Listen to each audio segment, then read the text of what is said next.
And funny enough, whenever I see someone with, acne or eczema or, some, severe inflammatory skin issue, and I'm like, it's a telltale sign that there's probably a metabolic issue going on, right? Yeah, no excuse. Sometimes they ask me like, oh, your company is so interesting, your product so good, looks so interesting. Does it works for men? And I'm like, you have skin, right? You have skin and you're aging. So it works for everyone that has skin and is aging. How is the skin connected to the gut? When you have unbalanced gut microbiome, this can trigger systemic inflammation. How do you test your product, to make sure it's really effective? And the reason is because the ingredients that are on this product, they are not designed to really target what's causing skin aging. Joe, like if I wanted to test my skin age, can I do that? You're listening to the Primal Shift podcast. I'm your host, Michael Kummer, and my goal is to help you achieve optimal health by bridging the gap between ancestral living and the demands of modern society. Get ready to unlock the transformative power of nature as the ultimate biohack, revolutionizing your health and reconnecting you with your primal self. This episode of the Primal Shift podcast is brought to you by MK Supplements. Are you looking to boost your energy, enhance your overall well-being, and tap into the primal power of nature? Discover the secret our ancestors knew with MK Supplements freeze-dried beef organ capsules. Packed with essential vitamins and minerals, these supplements are sourced from the highest quality beef organs. They're the perfect way to nourish your body just as nature intended. Whether you're powering through a busy day or pushing your limits in the gym, MK Supplements offers the natural, nutrient-rich boost you need. And here is something to get excited about. Use code PRIMALSHIFT at checkout for an exclusive 15% off on your first purchase. Learn more at shop.michaelkummer.com or check out the show notes. All right. Thanks so much, Alessandra, for joining me today. I understand you have a master's degree in stem cell biology and a PhD in skin regeneration and tissue engineering. So that tells me, a little bit about skin health, right? Hi, Michael. I'm very excited to start this conversation here. Skin health. A lot of people think about skin and aging only from the beauty perspective, right, of like the aesthetic perspective.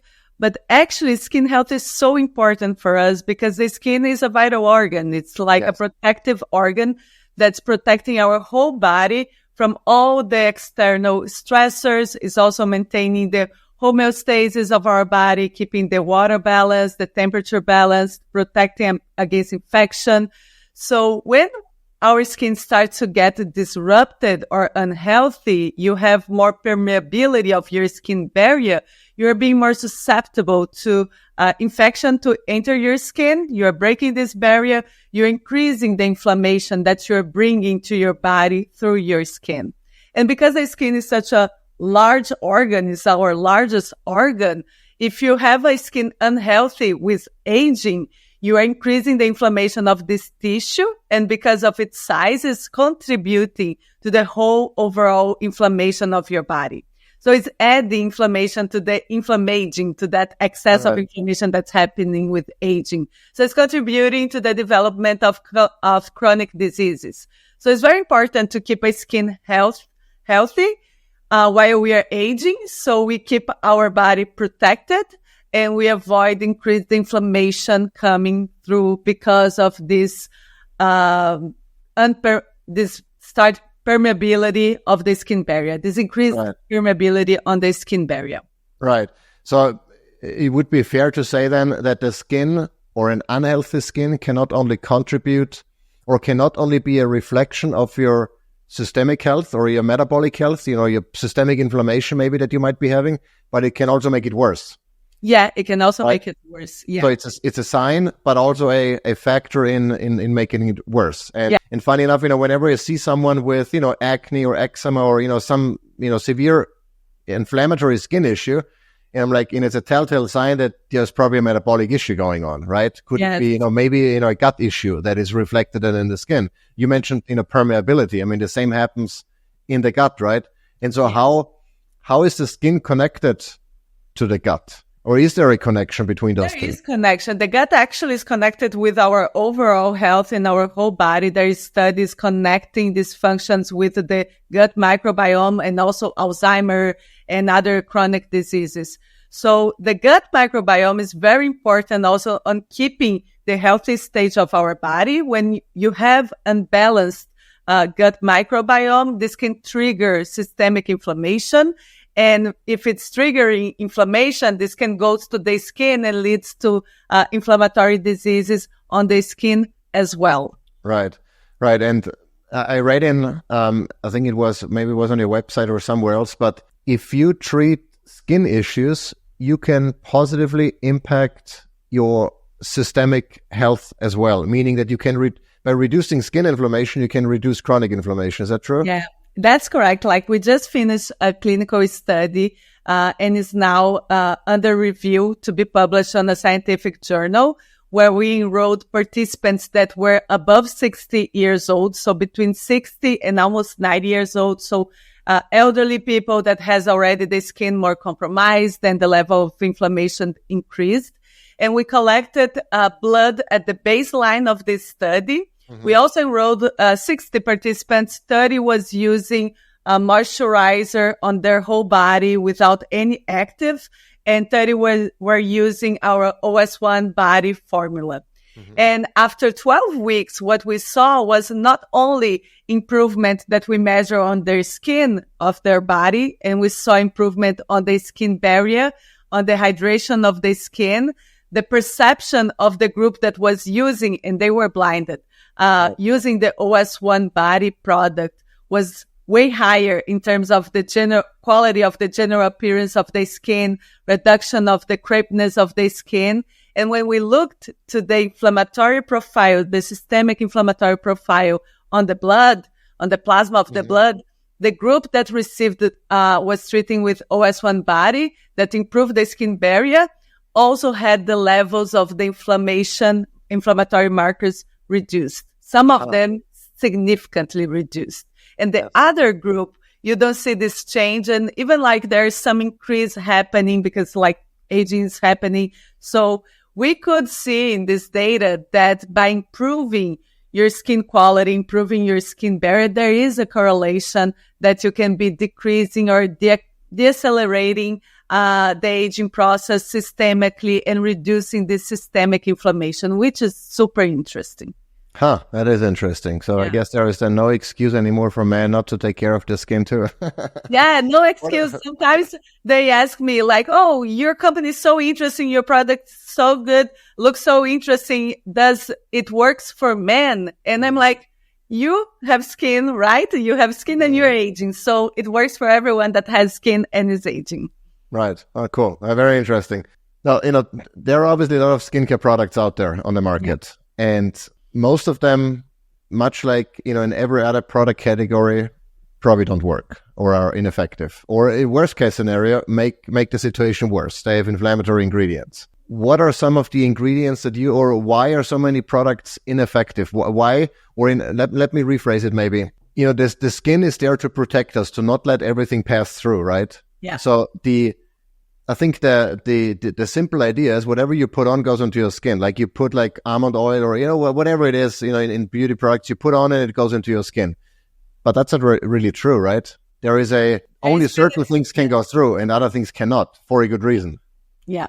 Yeah. So the skin is this barrier, and it's protecting, it's trying to avoid things to get inside our body, right? So not all ingredients, depending on the size, depending on the conformation, the hydrophobicity, it can or cannot pass this barrier. Sometimes we see products that contain biological molecules that are even unstable at room temperature, so growth factors, they're not stable at a room temperature. So they're probably, you're thinking you're adding growth factors like to your skin, but this is more marketing claims in most of the cases. So when we started OneSkin, we started as a research group, a group of scientists trying to understand skin aging and replicating this model in the lab. And our goal was to test the products that were in the market and see how they are rejuvenating the skin. And our first results were we saw that a lot of products that claim a lot of things, they do not deliver. They can make your skin look worse. They can have combination of ingredients that can be a little bit toxic. and that can cause inflammation. And sometimes they are just inert. They are not really promoting any skin rejuvenation. And the reason is because the ingredients that are on these products, they are not designed to really target what's causing skin aging. So some of them is just like to nurture your skin, to moisturize your skin, but they're not actually reversing the aging process of your skin. So what are some of the hallmark signs of aging that you want to address for an effective product? What's going on in the skin that you need to intercept or? Yeah. So at the cellular level, what's happening when we are aging, we are like being exposed to damage all the time, especially UV radiation can cause skin damage.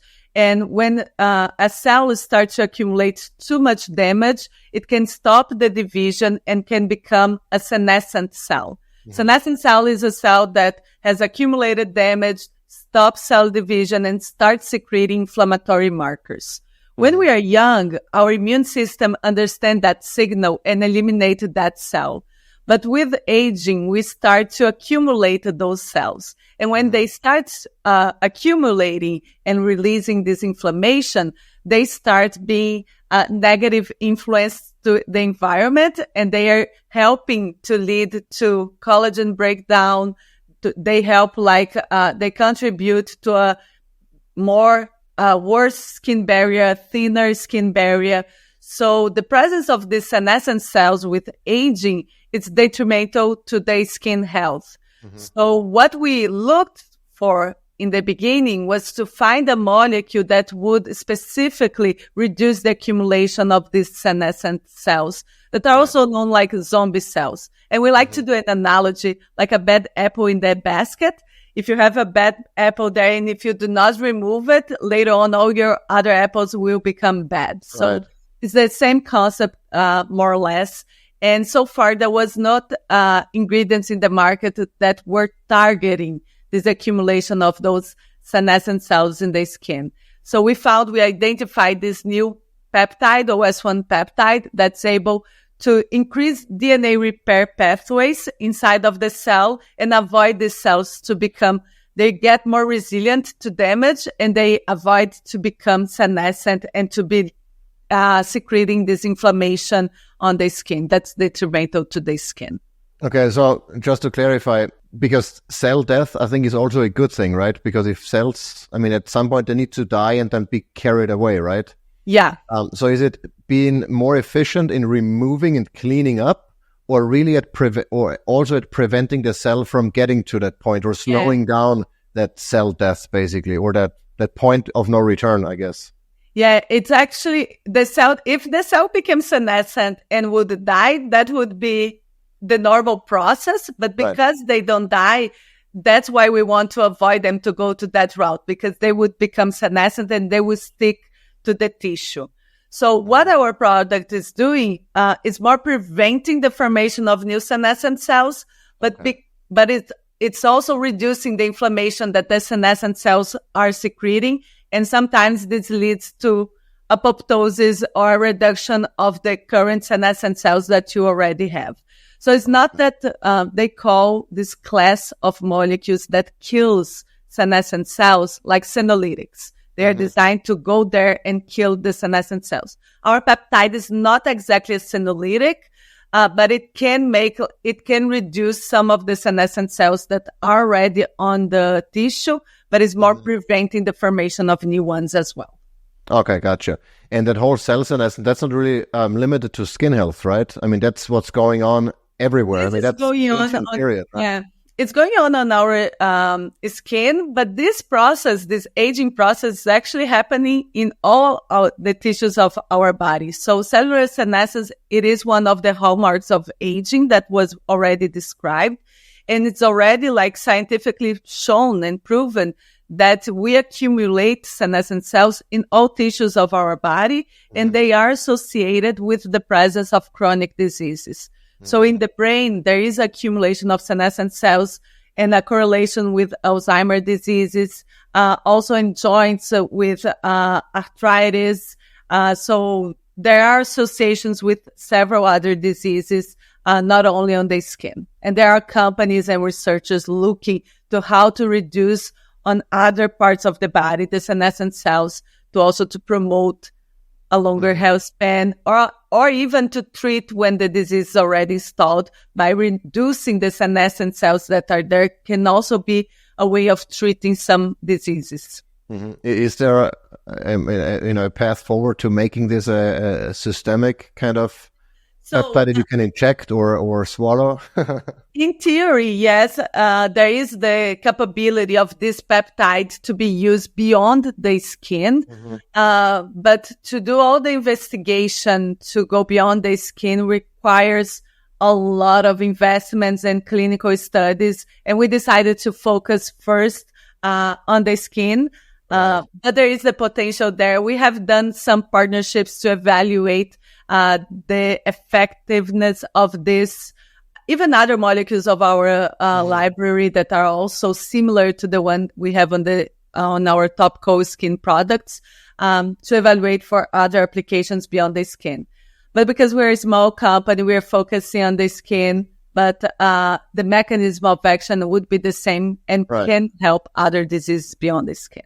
Okay. So how do you test your product, to make sure it's really effective? How do you, obviously, in vivo studies are great, but probably before you get there's probably something else going on in the lab. How do you test the effectiveness in the lab before you involve humans? What does that look like?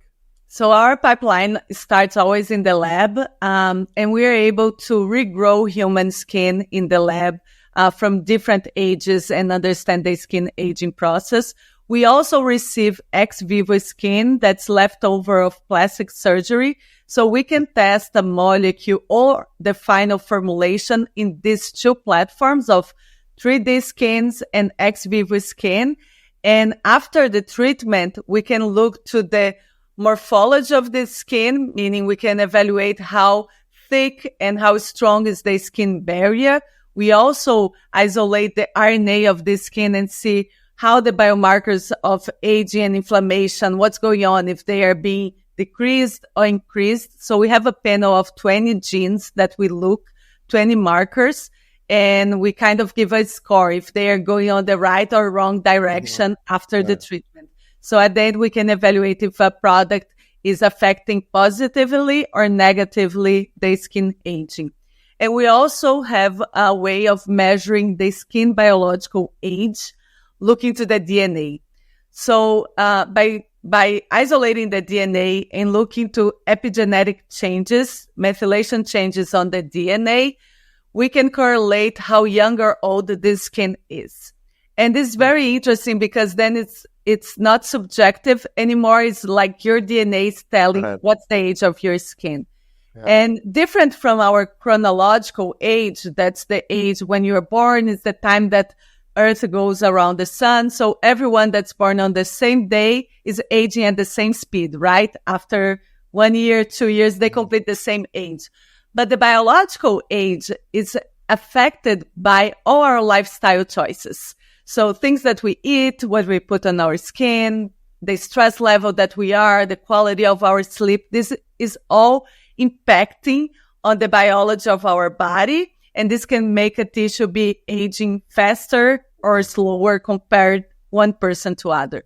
So we can test, when we treat the skin with a product, we can measure the biological age of the skin. And then after the treatment, we can measure again. And by treating with our peptide, we were able to see that we can reverse this biological age of the skin. So by targeting the senescent cells, we are making your skin function as a younger skin. And as a consequence is that the skin will also appear better because it's functioning as a younger skin. So are those tests that you do in the lab to determine I know that, I've done several or two age tests, genetic age tests in the past, but they were like more systemic, not isolated to my skin. Are there tests that someone can order or get done, like as a regular, Joe? Like if I wanted to test my skin age, can I do that? So until now, you cannot do it. Like we can do it in the lab if you give me a skin biopsy sample of you. So yeah, the problem now is still with our technique is that we really need a biopsy that goes all the way, all the layers of the skin. So this is not much like consumer friendly. People will not be liking to biopsy their skin all the time, right? So we have been working on a study to try to measure the biological age in a non-invasive way, like using a tape that you would like remove some for a couple of times. You put in touch with your skin so you can collect a little bit of the upper layers of the skin. And we're trying to optimize the clock, like to measure the biological age using this more limited sample. We confirm, and this is we did a clinical study where we collected a skin biopsy sample and the tape. So we are kind of trying to see if we get similar result with both. This would be a way that consumers could measure easily and non-invasively their skin biological age to track their skin health. So how far out is that? I mean, what is the timeline on that becoming? Yeah, so now we completed the clinical study. We're now analyzing the samples from the biopsy and from the tape.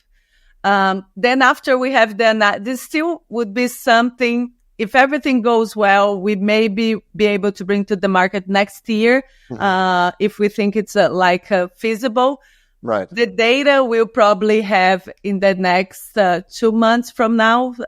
So we are looking, after we have this data, independently of bringing this as an option to the market, we will be publishing this data because it's very interesting. We are also measuring the skin biological age in humans now. That's different from the data that we have so far that we measured in the lab, right? Right. Yeah. And so going back to that example of, you getting access to ex vivo tissue, like, someone did plastic surgery, there was like a flap of fat or whatever cut away, you collect this. And so by using that skin, so that skin, even if it's removed from the body, still responds to that peptide.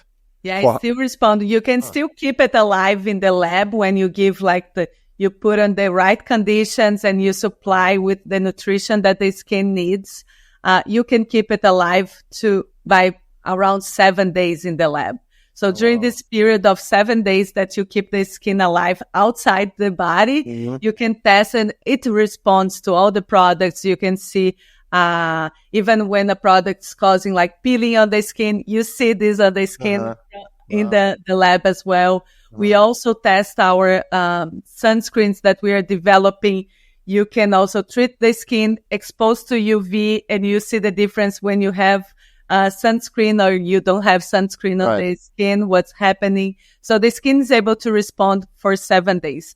And one interesting thing that we also did in our lab was receiving skin from samples from different areas of the body.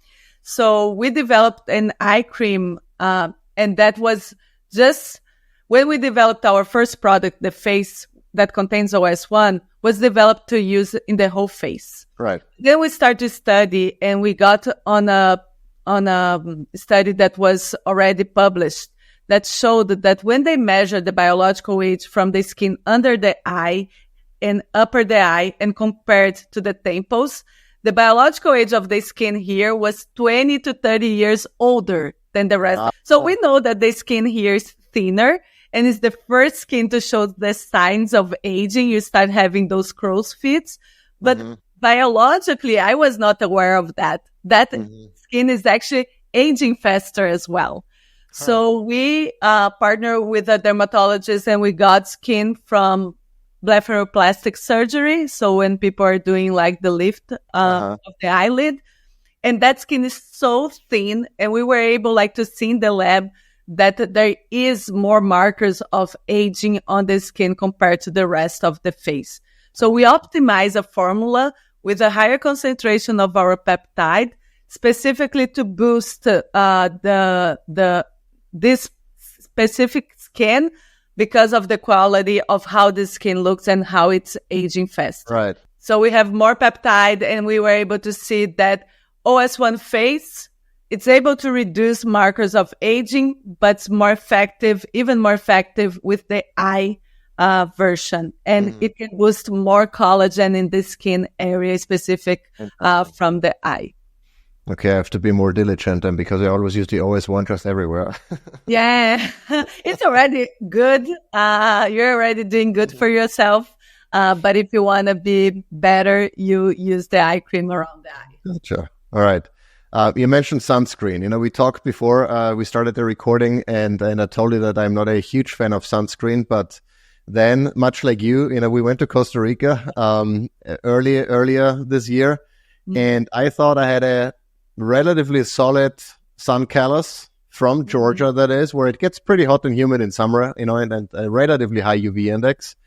But of course, it was winter here, so sun wasn't as strong, not for months, so I haven't, my callus, was certainly at a different level than it was maybe in high summer here. And so day one at the beach, and I knew that I couldn't stay out there forever. So I was like smart about it. And then I'm like, so how do I look? I asked my wife, she's like, no, you're still good. Nothing red and whatever. And the kids are like, come on, daddy, let's play again. So I went out for a third time for, I don't know, maybe 10, 20 minutes. And that was enough. And I got a sunburn. And I'm like, all right. So apparently my sun callus is not enough for Costa Rica.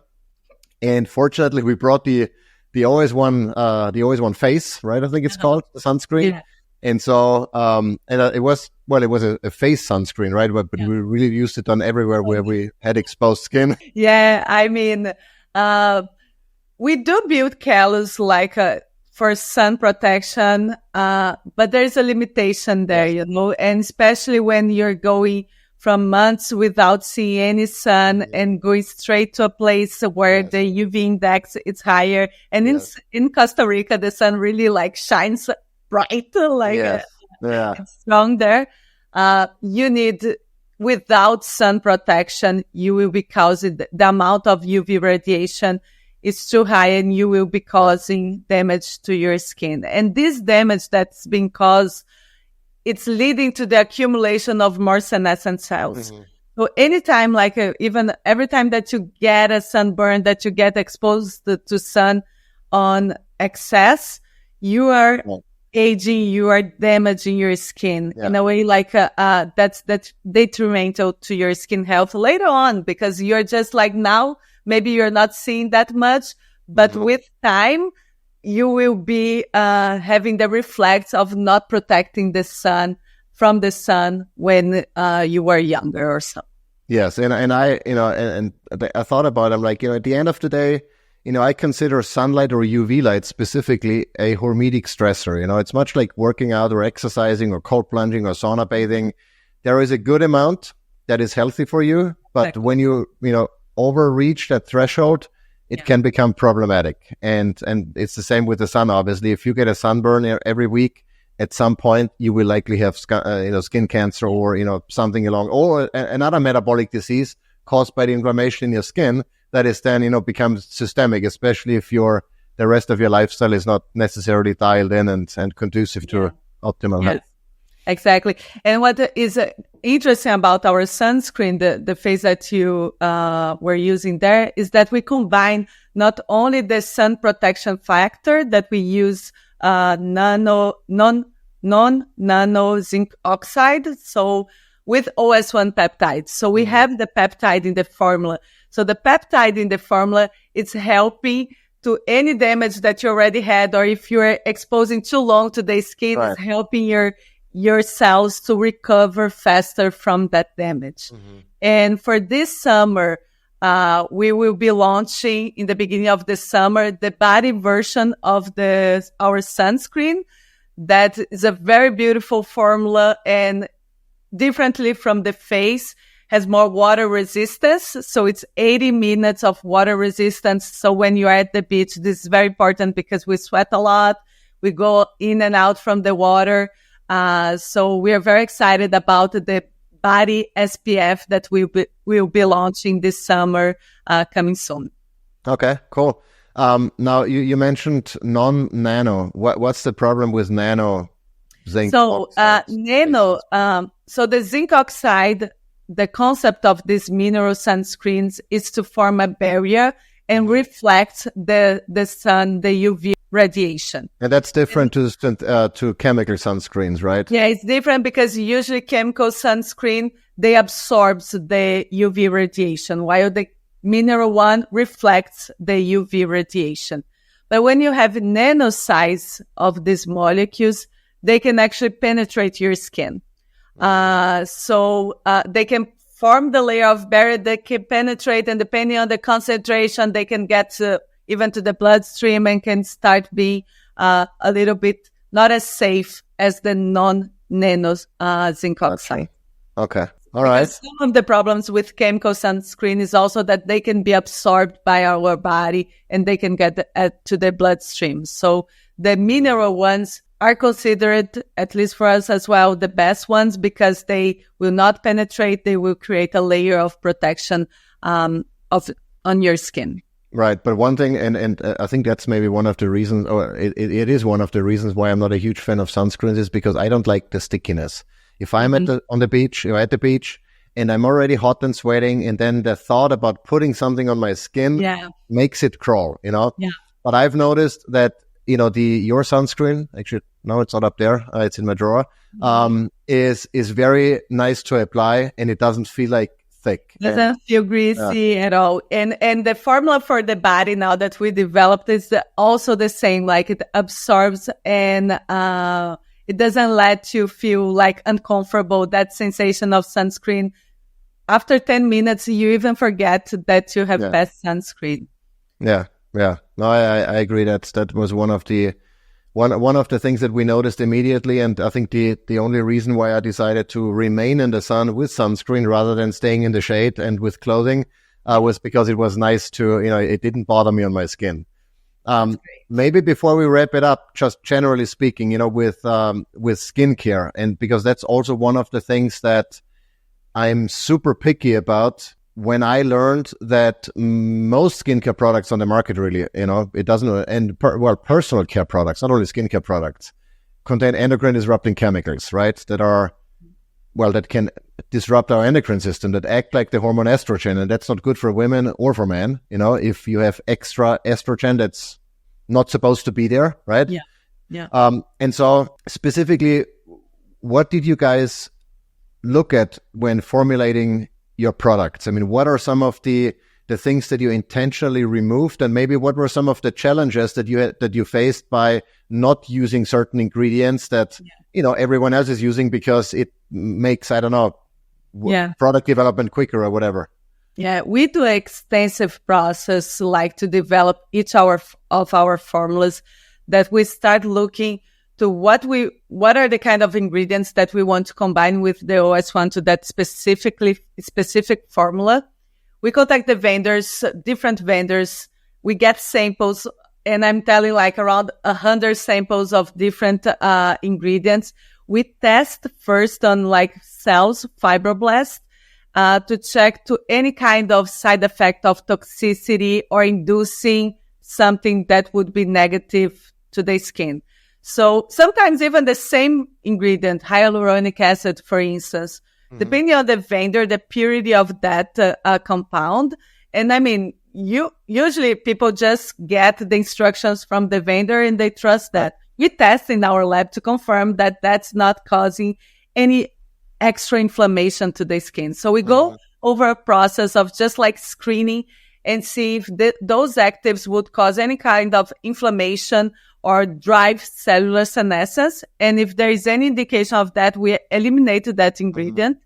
And then we start the combination and the formula, and we constantly, while we are combining the formula, we treat on the skins different batches of formula with different ingredients. And again, if something is going on the wrong direction, that ingredient doesn't matter. There was some peptides that we wanted to add on the eye cream, but then the result was not good. We said, I don't care if people want to see more peptide on the product. We'll deliver what's working the best.